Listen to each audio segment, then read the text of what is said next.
नमस्कार बच्चों, कक्षा 10 मैथमेटिक्स क्रैश कोर्स में आपका स्वागत है। आज हम कक्षा 10 का अध्याय 12वां शुरू करने जा रहे हैं, परंतु 12वां अध्याय शुरू करने से पहले आप इस वीडियो को ध्यान से देखिए और इसे अच्छे से समझिए। उसके बाद ही हम 12.1 एक्सरसाइज शुरू कर पाएंगे। देखिए बच्चों, ये हमारे पास एक वृत्त है जिसका केंद्र है O और यहाँ पर एक बिंदु है O। ये हो गई OA, वृत्त की त्रिज्या R। तो इसके हिसाब से वृत्त का परिमाप, बच्चों आशा करता हूँ आपको पता होगा कि परिमाप होता है घेरे की लंबाई। तो इसी प्रकार से ये एक वृत्त है, तो इसके घेरे की लंबाई का मतलब है, यानी मैं यहाँ से एक धागा इस वृत्त के ऊपर इस प्रकार से लपेटना शुरू करूँ यहाँ तक और यहाँ वापस तक, तो ये धागे की जो कुल लंबाई होगी वह होगी इस वृत्त का परिमाप, यानी इस वृत्त की परिधि। तो वृत्त का परिमाप निकालने के लिए बच्चों जो फॉर्मूला होता है वह होता है 2πr। ये है वृत्त का परिमाप या वृत्त की परिधि।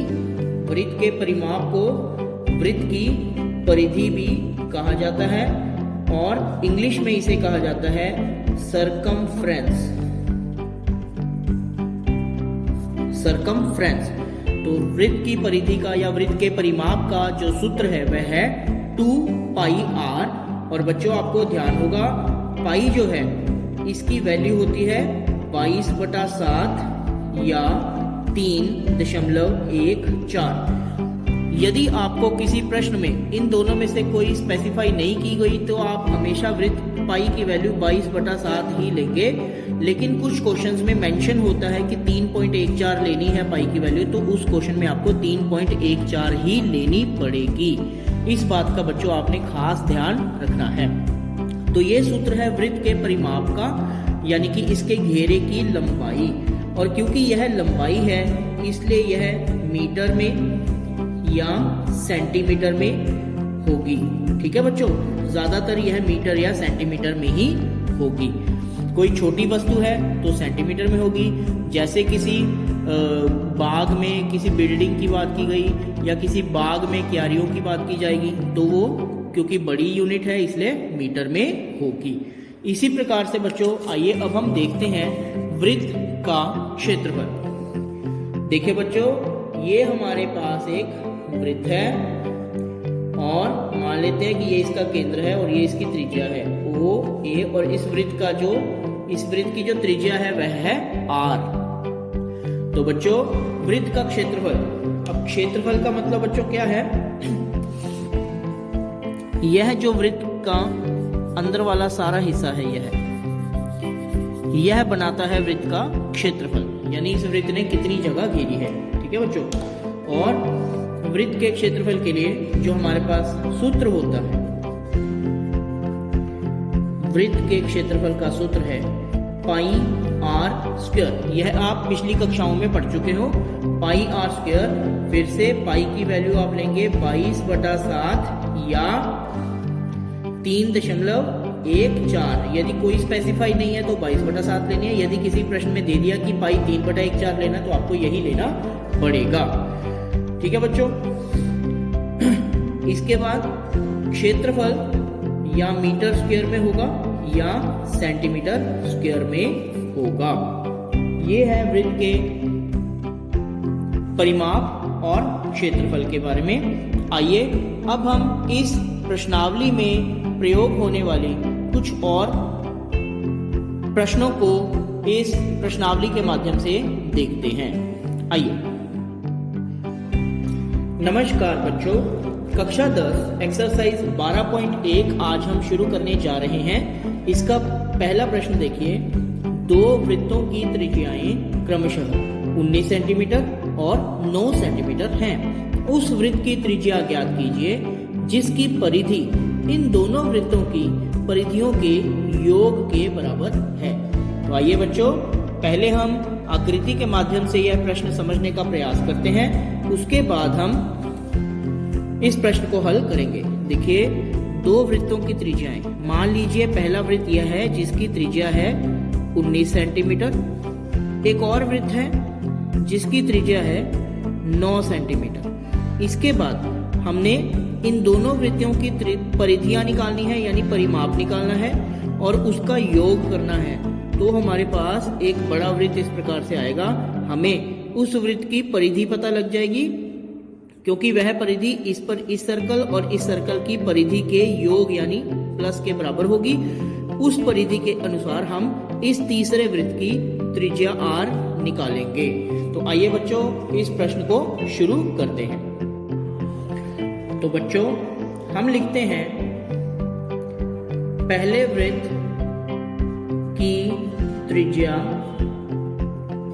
बराबर, देखिए हमें दी हुई है 19 सेंटीमीटर, और दूसरे वृत्त की त्रिज्या बराबर है 9 सेंटीमीटर। तो हम मान लेते हैं कि मान लो तीसरे वृत्त की त्रिज्या, यानी कि जो हमें नया वृत्त है उसकी त्रिज्या मान लेते हैं r। तो बच्चों प्रश्न के अनुसार तीसरे वृत्त यानी नए वृत्त की परिधि बराबर होगी पहले वृत्त की परिधि प्लस दूसरे वृत्त की परिधि। और बच्चों हमें पता है वृत्त की परिधि का फॉर्मूला है 2 पाई साथ में रेडियस। तीसरे वृत्त की रेडियस है r, बराबर होगा पहले वृत्त की परिधि है 2 इंटू पाई इंटू r। पहले वृत्त की जो त्रिज्या है वह है 19 सेंटीमीटर। इसी प्रकार से प्लस दूसरे वृत्त की परिधि का फॉर्मूला होता है 2 पाई r, यानी 2 गुना पाई इंटू दूसरे की त्रिज्या। दूसरे की त्रिज्या है, दूसरे वृत्त की त्रिज्या है 9 सेंटीमीटर। आशा करता हूं ये आपको समझ आया होगा। तीसरे वृत्त की नहीं पता तो 2 पाई r बराबर पहले वृत्त की परिधि 2 पाई r है 19, प्लस दूसरे वृत्त की परिधि 2 पाई r, दूसरे वृत्त की त्रिज्या है 9 सेंटीमीटर। आइए अब इसे हल करते हैं। यह है 2 पाई r बराबर, देखिए बच्चों यहाँ भी 2 पाई है और यहाँ भी 2 पाई है, तो हम 2 पाई को ले लेते हैं कॉमन, ठीक है बच्चों। और यहाँ से 2 पाई कॉमन चला गया, बाकी रह गया 19 सेंटीमीटर, प्लस 2 पाई कॉमन चला गया, बाकी रह गया 9 सेंटीमीटर। तो देखिए ये आ गया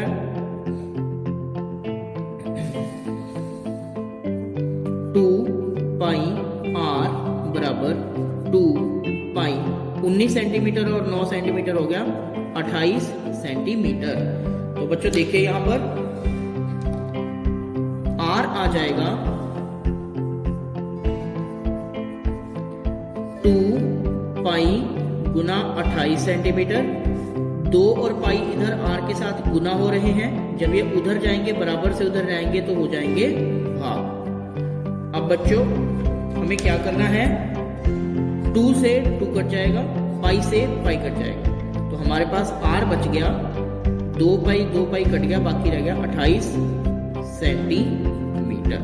तो ये r क्या है बच्चों, यह r है तीसरे वृत्त की त्रिज्या। तीसरे वृत्त की त्रिज्या आई है r। और बच्चों हमें निकालना है उस वृत्त की त्रिज्या ज्ञात कीजिए जिसकी परिधि इन दोनों वृत्तों की परिधियों के योग के बराबर हो, यानी कि तीसरे वृत्त की हमें त्रिज्या निकालनी थी।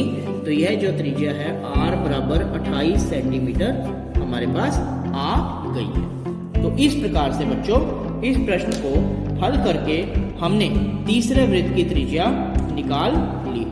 आशा करता हूं इस वीडियो के माध्यम से आपको यह प्रश्न अच्छे से समझ आया होगा। हम यहाँ इसके नीचे लिख देंगे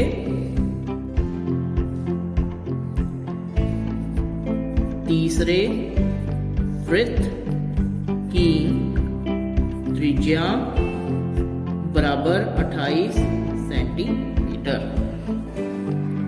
कक्षा 10 एक्सरसाइज 12.2 हम शुरू करने जा रहे हैं। उससे पहले बच्चों थोड़े से बेसिक्स आप समझ लीजिए, ये आपके अगली एक्सरसाइज में बहुत काम आएंगे। बच्चों देखो, सबसे पहले त्रिज्यीय खंड का क्षेत्रफल। तो सबसे पहले तो आपको ये समझना है कि त्रिज्यीय खंड आखिर होता क्या है।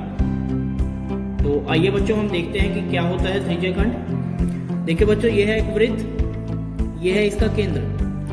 मान लीजिए इस वृत्त से एक त्रिज्या इस प्रकार से यहाँ और एक इस प्रकार से यहाँ पर खींची गई है। वृत्त का केंद्र है O, इसे हम मान लेते हैं A, इसे हम मान लेते हैं B। तो बच्चों आप देखिए कि इस त्रिज्या और इस त्रिज्या ने मिलकर यह इस पूरे वृत्त को दो भागों में बांट दिया। एक भाग वह है जिसे मैं अभी शेड करने जा रहा हूं।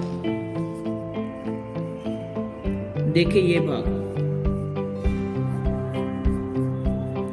ठीक है बच्चों, एक है यह छोटा भाग ये वाला, और एक ये हो गया बड़े वाला भाग। ठीक है बच्चों, तो इस हिसाब से छोटा मतलब लघु और बड़े वाला मतलब दीर्घ, दो त्रिज्यीय खंड बन गए। इसे ही हम कहते हैं त्रिज्यीय खंड। तो बच्चों याद रखना, मान लीजिए इस बिंदु पर यहाँ एक बिंदु है x, तो ये OAXB यह हो गया है लघु त्रिज्यीय खंड।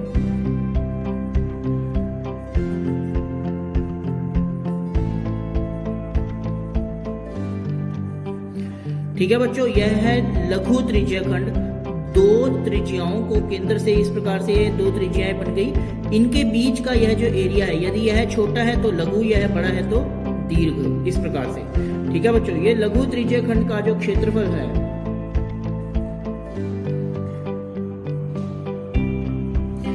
इसे त्रिज्यीय खंड को इंग्लिश में कहा जाता है सेक्टर, एरिया ऑफ सेक्टर। ठीक है, इसका जो फार्मूला होगा, अब देखो बच्चों, जब ये दो त्रिज्याएं इस प्रकार से मिल रही हैं तो ये केंद्र पर एक कोण बना रही हैं। इस कोण का नाम है थीटा।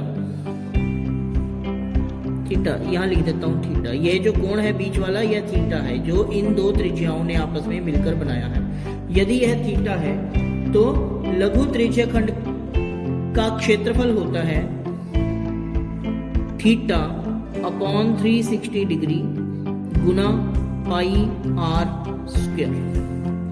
पाई आर स्क्वायर क्या है?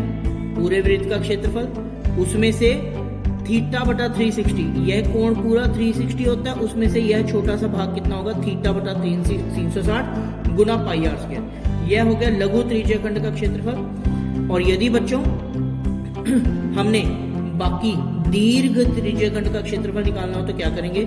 वृत्त के क्षेत्रफल में से यह लघु वाला माइनस कर देंगे तो यह बाकी बचा क्षेत्रफल आ जाएगा। आशा करता हूं वो आप आराम से बाद में निकाल दोगे। मैं सिर्फ आपको यह फार्मूला याद करवाना चाहता हूं। त्रिज्यीय खंड का क्षेत्रफल, लघु त्रिज्यीय खंड का क्षेत्रफल, इसका फार्मूला है थीटा अपॉन 360 डिग्री गुना पाई आर स्क्वायर। इस फार्मूले को आप याद रखिएगा। त्रिज्यीय खंड है ये पूरा एरिया, ठीक है, जो दो त्रिज्याओं ने घेरा है, इस पूरे क्षेत्रफल को हम कहते हैं लघु त्रिज्यीय खंड का क्षेत्रफल। यदि आपको बाकी वाला एरिया निकालना तो क्या करोगे? पूरे सर्कल का क्षेत्रफल निकाल दो पाई आर स्क्वायर, उसमें से यह छोटे वाला माइनस कर दो तो वह बड़े वाला आ जाएगा। ऐसे भी प्रश्न आपको इस प्रश्नावली में पूछे जाएंगे। बच्चों, अब हमारा जो अगला टॉपिक है वह है चाप की लंबाई। तो पहले आपको समझना है कि चाप क्या है। बच्चों देखो, इसी में आपको समझा देता हूं। ये OA, ये OB, इसमें यह जो चाप है, ये A से B तक, इसे कहा जाता है चाप। यह चाप, ठीक है बच्चों, ये है चाप। ठीक है बच्चों, तो इसका जो फार्मूला है चाप की लंबाई का, वह है इस चाप AB की लंबाई कितनी होगी? थीटा बटा 360 डिग्री गुना, यह पूरी परिधि का एक छोटा सा हिस्सा है, इसलिए पूरी परिधि होती है 2 पाई आर, इसलिए चाप की लंबाई होगी थीटा बटा 360 डिग्री गुना 2 पाई आर। देखो मैं यहाँ आपको दोबारा इस आकृति में दिखाता हूँ। ये आपकी एक त्रिज्या हो गई OA, यह दूसरी त्रिज्या हो गई OB। तो हम चाप किसको कहेंगे बच्चों? जिसे मैं अभी हरे पेन से अंकित करूंगा। देखो ये है चाप A से B तक, ये इसे हम कहते हैं चाप की लंबाई, और इसको निकालने का सूत्र है थीटा बटा 360 गुना 2 पाई आर। बच्चों याद रखना, त्रिज्यीय खंड का क्षेत्रफल, क्योंकि यह क्षेत्रफल है इसलिए सेंटीमीटर स्क्वायर या मीटर स्क्वायर में होगा। और चाप की लंबाई, क्योंकि यह लंबाई है, इसलिए सेंटीमीटर या मीटर में होगी। ठीक है बच्चों। उसके बाद बच्चों एक टॉपिक और है, वृत्तखंड का क्षेत्रफल। तो सबसे पहले आप समझो कि वृत्तखंड होता क्या है, फिर मैं आपको उसके क्षेत्रफल का सूत्र भी बताऊंगा। ठीक है बच्चों।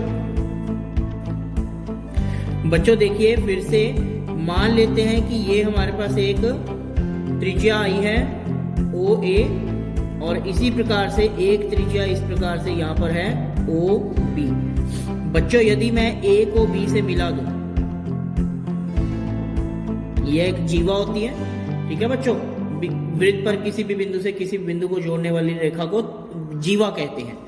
तो बच्चों वृत्तखंड की बात कर रहे हैं हम कि वृत्तखंड क्या होता है। देखो, यदि आप इस रेखा को ना देखो तो पहले ये OA और OB दो त्रिज्याएं थी, जैसे आपने पहले यहाँ पे त्रिज्य खंड में किया था।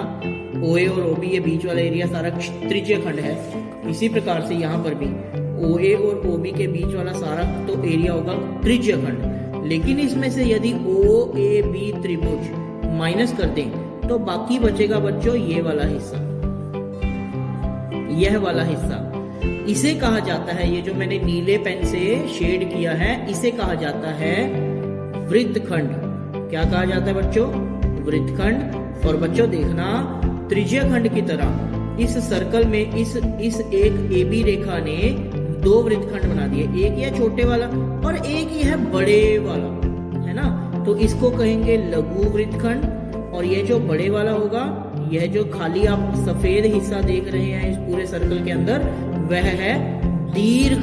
दीर्घ का मतलब होता है बड़ा, दीर्घायु कहते हैं ना, दीर्घायु मतलब लंबी उम्र हो, तो दीर्घ वृत्तखंड।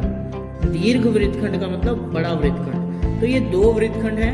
इसमें से लघु वृत्तखंड का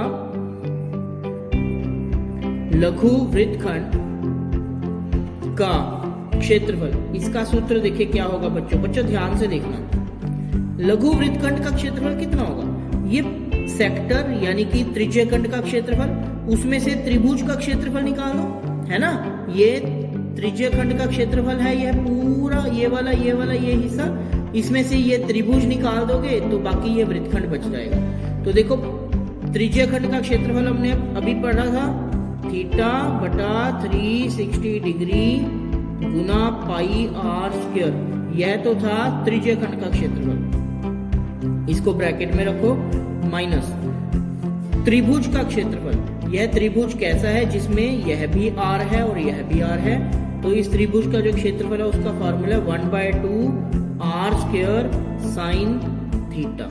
इस फॉर्मूले से हम यह थीटा जो है यह दो इनके बीच का यह कोण होगा। ठीक है बच्चों। तो लघु वृत्तखंड का क्षेत्रफल कैसे निकालेंगे? Theta upon 360 into pi R square, यानी कि यह पूरा त्रिज्यखंड का क्षेत्रफल माइनस इस त्रिभुज का क्षेत्रफल। त्रिभुज का क्षेत्रफल है 1/2 r स्क्वायर साइन थीटा। यह सूत्र यूज करके हम वृत्तखंड का क्षेत्रफल निकालेंगे।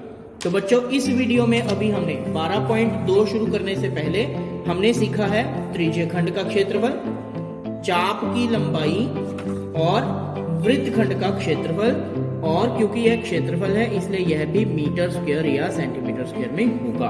बच्चों 12.2 एक्सरसाइज शुरू करने से पहले आप मेरा यह वीडियो बहुत अच्छे से देखिए। आपको जहां से भी ना समझ आए वीडियो को पीछे ले जाकर एक बार दोबारा देखिए। पहले अपने ये कॉन्सेप्ट, ये बेसिक्स क्लियर कर लीजिए, उसके बाद 12.2 शुरू कीजिए। आशा करता हूँ इस वीडियो के माध्यम से आपके काफी सारे कॉन्सेप्ट क्लियर हुए होंगे। यदि आप इस प्रश्नावली के अन्य प्रश्नों को अच्छे से समझना चाहते हैं तो हमारे चैनल को सब्सक्राइब करके वहां पर आप बाकी प्रश्नों के वीडियोस देख सकते हैं और उन्हें अच्छे से समझ भी सकते हैं। तो बच्चों ये था कक्षा 10 मैथ क्रैश कोर्स में अध्याय 12 यानी वृत्तों से संबंधित क्षेत्रफल। आशा करता हूँ इस क्रैश कोर्स के माध्यम से इस चैप्टर के मुख्य बिंदु आपने बहुत अच्छे से रिवाइज किए होंगे। धन्यवाद।